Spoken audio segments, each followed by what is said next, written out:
अस्सलाम स्टूडेंट्स, हमें HTML की इस वाली ट्यूटोरियल के अंदर, ये हमारा 14th ट्यूटोरियल है और आज की इस वाली क्लास के अंदर हम लोग HTML के अंदर टेबल बनाना सीखेंगे। तो HTML के अंदर हम टेबल कैसे बनाते हैं, तो हम HTML के अंदर टेबल बनाते हैं HTML के टेबल टैग के ज़रिए। और ये आप लोगों को एक टेबल की एग्जाम्पल दिख रही होगी।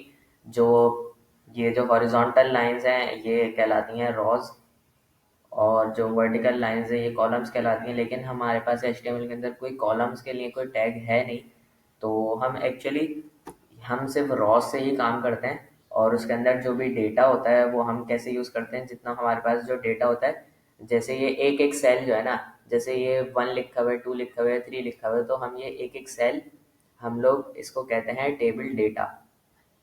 तो अब हम लोग अपने HTML के आगे के हम टर्म्स को पढ़ते हैं। तो हमें HTML का अगर हमें टेबल टैग को समझना है तो हमें ये कुछ छोटी छोटी सी टर्म्स हैं, हमें इनको सीखना पड़ेगा। और इसके अंदर अब हम लोग क्या करेंगे, HTML declares a new table. तो टेबल टैग जो है ये क्या करता है, ये HTML के अंदर एक न्यू टेबल को डिक्लेयर करता है। और TR टैग, जैसे कि मैंने आप लोगों को बताया कि ये रॉस को बनाता है। TD मतलब टेबल डेटा, ये क्या करता है, ये क्रिएट करता है सेल को, जिसके अंदर हर पेरेंट रॉ के अंदर एक सेल को क्रिएट करता है। अच्छा, टी हेड जो है ये ग्रुप ऑफ टेबल हेडर है, जिसके अंदर हमारे पास अलग अलग टेबल्स हो सकते हैं। और टी बॉडी क्या है, कि जिसके अंदर हमारे पास टेबल की बॉडी आती है। और टेबल फूटर क्या है, मतलब डिफाइन जो करता है हमारे पास टेबल का फूटर। अब आप लोगों को हेडर, फूटर और बॉडी है तो आप लोगों को पता ही होगी कि हमारे पास जो नैव बार्स आ रहे होते हैं, जो हमारे पास सबसे टॉप पे लिखा होता है वो होता है टेबल हेडर। और जो सबसे लास्ट में लिखा होता है उसे कहते हैं हम फूटर। और जो मेन जो चीज़ लिखी होती है, जो हमारे पास बीच में जो लिखे होते हैं, इसको कहते हैं हम टेबल बॉडी। अब जैसे आप लोगों ने मेरा अब जैसे आप लोगों ने ये मेरा देखा होगा सर्च इंजन, तो यहाँ पे जो हमारे पास सबसे ऊपर जो हमारे पास टैब्स आ रहे हैं, ये जो सर्च बॉक्स आ रहा है, इसको कहते हैं हम हेडर। और जहाँ पे आप लोगों को ये स्क्रीन दिख रही है मेरी, जहाँ पे मैं मेन काम कर रहा हूँ, इसको कहेंगे हम बॉडी। और जो लास्ट में जो आप लोगों को मेरे पास आइकन्स बार जो दिख रहा होगा, ये जो हमारे कंप्यूटर में ऑलरेडी है, इसको हम कहेंगे अपना फूटर। तो ये हमारे पास थोड़ी सी टर्म्स थी। तो अब आप लोगों को एक और मैं छोटी सी एग्जांपल दिखाता हूँ। जो चीज़ें मैंने समझाई आपको और अच्छे से समझ आ जाएंगी। कि हमने सबसे पहले एक टेबल को डिक्लेयर करा टेबल टैग के अंदर, फिर हमने एक टेबल को हेडर, टेबल के अंदर हमने एक रॉ बनाई और एक और रॉ बनाई, और 3 से 4 रॉज बना के हमने टेबल का डेटा उसके अंदर इंसर्ट करा। हर पर सेल के अंदर हम लोग एक टेबल डेटा टैग को यूज़ करते हैं। और ये सारे के सारे टेबल के टैग्स जो हैं, ये सारे के सारे क्लोजिंग और स्टार्टिंग दोनों टैग्स होते हैं। तो अब हम लोग अपने प्रोग्राम की तरफ चलते हैं, कोड करने की तरफ। पहले अपना लाइव सर्वर कर देते हैं हम।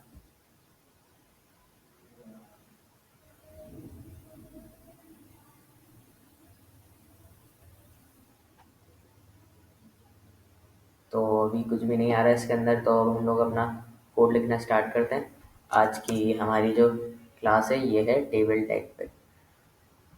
तो अब हम लोग स्टार्ट करते हैं। सबसे पहले हमने एक टेबल को डिक्लेयर कर दिया। अब ये टेबल को डिक्लेयर करने के बाद इसके अंदर हमने टेबल की रॉज बना दी। और टेबल की रॉज कितनी बना दी हमने, इसके अंदर टेबल की रॉज बना दी 3।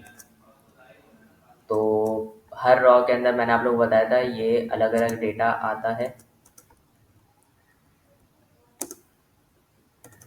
मैंने आप लोगों को ये टर्म्स पहले ही समझा दिए हैं। और अब इसके अंदर आएगा टेबल डेटा, TD। और इसको भी हमने कर दिया 3 दफ़ा। यहाँ पे भी 3 दफ़ा आ गया। यहाँ पे आ गया TD। ये आप लोगों को, जिन लोगों को समझ नहीं आ रहा कि मैं स्टैटिक लगा के 3 जो कर रहा हूँ, ये हमारे पास VS कोड की इमिटिंग की पावर है, कि जिसके अंदर हम लोग, अगर हमें बहुत सारे मल्टीपल सेम टाइप के टैग्स को हमें लिखना होता है, तो हमें सबको एक एक करके नहीं लिखना पड़ता। हम बस ये स्टैटिक का बटन दबा के भी कर सकते हैं। तो इसको थोड़ा सा मैं फॉर्मेट कर देता हूँ। और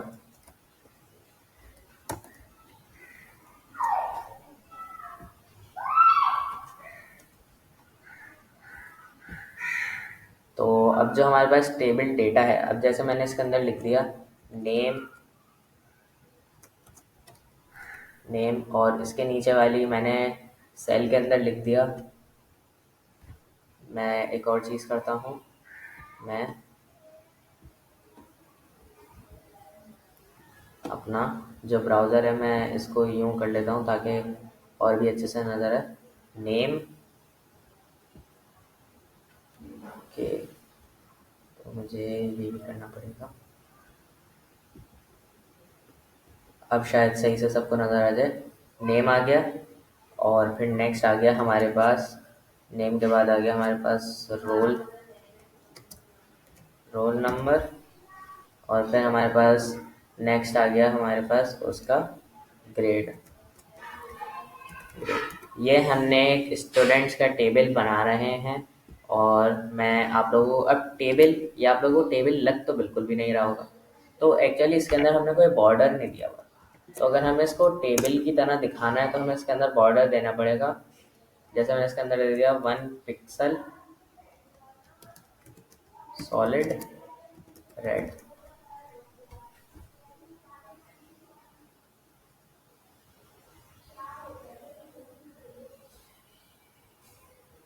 या 1 पिक्सल सॉलिड।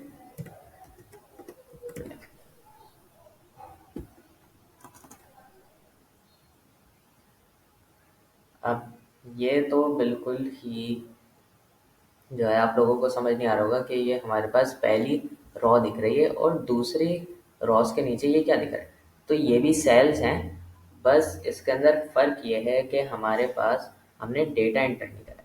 तो अब जैसे मुझे नेम के नीचे करना है, तो अब हमारे पास जो पहला सेल है इसके लिहाज से करेंगे। अब पहला सेल है नेम, तो हम सबके पहले पहले सेल के अंदर क्या ऐड करेंगे, हम नेम्स को ही ऐड करेंगे। अब जैसे मैंने नेम एक ऐड कर दिया, अयान, मैंने उसके अगले वाले कॉलम के नीचे भी एक नेम ऐड कर दिया। वो नेम क्या था, वो नेम था कमाल, कमाल। तो आप लोग देखेंगे यहाँ पे नेम्स ऐड हो गए। अब नेक्स्ट, अब हम लोगों को क्या रोल नंबर ऐड करना है। इसका रोल नंबर है 1 2 3 4, और इसका रोल नंबर है 1 2 3 5। अच्छा, इसके बाद हमारे पास आना है इनका ग्रेड। अब इसका है, मान लो ग्रेड आ गया इसका A+, और इसका आया है B+। तो आप लोगों को ये एक टेबल दिख रहा होगा, और मैं इसको और भी अच्छे से दिखाता हूँ। अच्छा, अगर हमारे पास, अब आप लोग ये सोचें कि हमारे पास जो पहली रो है, भाई ये तो हेडिंग है ना, ये तो पूरे के पूरे कॉलम को शो कर रही है, तो इससे तो और भी अच्छे से होना चाहिए। तो हम क्या करते हैं, ये जितने भी टेबल के डिस्क्रिप्शन के वो हैं, टेबल डेटा वाले, तो हम इन सबको क्या करते हैं, चेंज कर देते हैं। मैं ये वाला नेम, रोल नंबर और इस सबको डिलीट करता हूँ। इसको मैं कर देता हूँ TH करके, इसको कर दिया TH, और एक और TH, और एक और TH। तो इस सब के अंदर वापसी से हमने नेम ऐड कर दिया। नेम, नेम आ गया, फिर आ गया रोल नंबर, रोल नंबर, और लास्ट आ गया हमारे पास, और लास्ट में हमारे पास आ गया इनका ग्रेड। तो अब आप लोग देखें कि हमारे पास एक सिंपल सा टेबल बन गया है। अच्छा, अब हमारे पास टेबल का हेडर क्या होता है। तो टेबल का हेडर, अब जैसे मैं आप लोगों को समझाता हूँ, मैंने इस वाली रॉ को ऐड कर दिया टेबल के हेडर में। सो कर दिया मैंने TH, T हेड आ गया, और इस वाली पूरी रॉ को मैंने समझा दिया Ctrl+C, Ctrl+X, Ctrl+V। तो देखें फ़िलहाल तो कोई फ़र्क नहीं पड़ा इसमें, क्यों, क्योंकि ये स्टिल हमारे पास, इसको मैं वापसी Ctrl+C कर देता हूँ। तो अब जैसे ये टेबल हेडर है, तो अब इस टेबल हेडर के अंदर मैं क्या करूँगा, ये टेबल हेड जो मैंने इसके अंदर ऐड करा है, इस टेबल हेड के अंदर क्या है, अब जैसे मैंने इस टेबल को एक टाइटल दिया, वो था टेबल ऑफ स्टूडेंट्स। तो ये हमने टेबल का हेडर ऐड करा। अब जो ये टी आर जो है जहाँ से हमारा टेबल स्टार्ट हो रहा है, तो इसको हम क्या करेंगे, इसको कर देंगे हम टी बॉडी के अंदर। अब जो ये हमारे पास टी बॉडी है ये पूरी आ जाएगी यहाँ पे।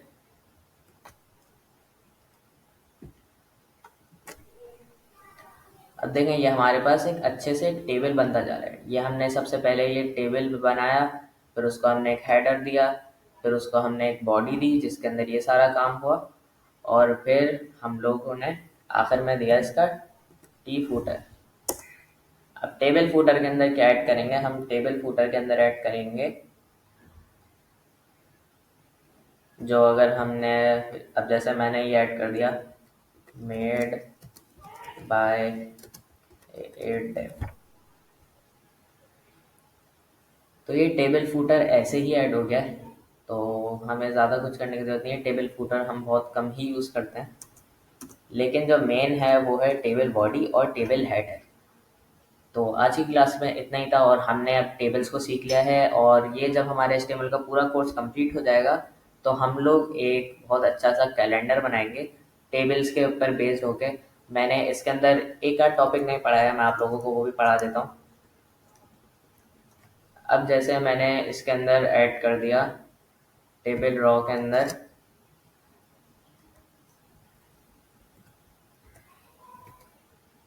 कॉलम कॉलम स्पैन, और मैंने इसको कर दिया 2। सॉरी यहाँ पे ऐड नहीं करना था, तो टेबल रॉ पे ऐड हो गया, इसको करना था, कर दिया कॉलम स्पैन, कॉल स्पैन मतलब कॉलम स्पैन, और इसको मैंने कर दी 2।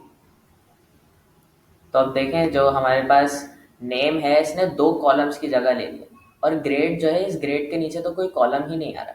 मैंने आप लोगों को पहले बताया था कि कॉलम जो होता है ये वर्टिकल लाइंस होती हैं। अच्छा, अगर मैं इसको चेंज करके इसको मैं कॉलम स्पैन की जगह मैं इसको अगर रॉ स्पैन कर दूँ, तो अब जैसे कर दिया मैंने रॉ स्पैन, तो अब देखें ये 2 रॉस की जगह ले लेगा, और हमारे पास जो एक रॉ का एक एलिमेंट है वो आगे चला गया। तो ये हमारे पास HTML के अंदर टेबल था, और इसके बाद अगली क्लास के अंदर हम लोग जो है एक कैलेंडर बनाएंगे, और फिर हम लोग अपने आखिरी टॉपिक की तरफ चढ़ेंगे जो कि है फॉर्म। Thanks for watching.